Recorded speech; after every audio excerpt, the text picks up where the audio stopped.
Hello mga ka-farming. Welcome to Antonio Di Charlie Farm. For today's video guys, ipapakita ko yung dati naming tinaniman ng sitaw. Ayan guys, yung dito sa side ng daanan namin ay nabaklas na. So nag-last harvest ako kahapon, then binaklas ni Papa after kong ma-harvest.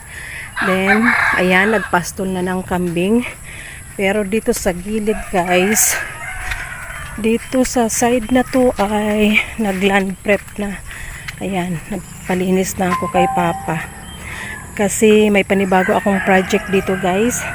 Siyempre hindi natin bibiglain kasi kailangan ng mga kambing ko ang damo. So dito sa side, uunahin ko muna kasi hindi naman masabay-sabay dahil mahal ang binhi. So uunahin ko muna dito sa may daanan. Ayan, mano-mano lang. Si Papa ang mag-land prep, ako naman ang magtanim. So, ang plano ko dito ay tataniman ng pipino at sayote. So, yung sayote guys ay kailangan pang patubuin. Pero ang pipino ay direkta na ang pagtatanim. Yung mismong seeds ang ipupunla. Unlike sa sayote na kailangan ko pang patubuin sa mga bottle hanggang lumabas yung kanyang ugat.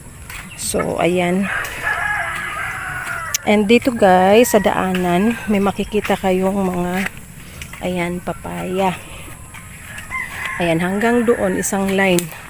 So para pag nagbunga na, ang gandang tingnan pag dadaan ka dito, ang dadaanan mo ay isang hilira ng papaya, native papaya guys. Ang binhi niyan galing dun sa mga pinahinog ko na inaani ko doon sa likod bahay. Ayan, land preparation para pag natuyo guys, sinusunog yung damo kasi kailangan din ng carbonize. So maghahalo dyan ng organic, yung mga manure galing sa kambing at baboy. Then ihahalo dyan pag aararuhin or magagawa na lang ng plat kasi hindi naman kailangan bungkalin lahat.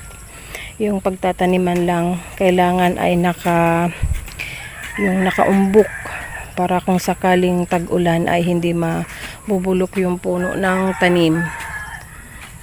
So siguro ang mauuna kong itanim ay pipino kasi nabibili agad yung seeds and medyo mura. Kasi yung sa sayote guys, ang tinatanim ay yung mismong bunga. Papatubuin muna. So, unahin na natin yung mas madali. Para meron na tayong panibagong inaalagaan at inaabangan na magbubunga. So, ang pinapasto lang dito naman guys ay ito lang, dalawang nanay at si Toro. Lahat ng anak nila ay nandun sa pinagawa kong bagong kulungan. So, ayan. Hindi na kailangan lahat ilabas kasi madamo naman doon.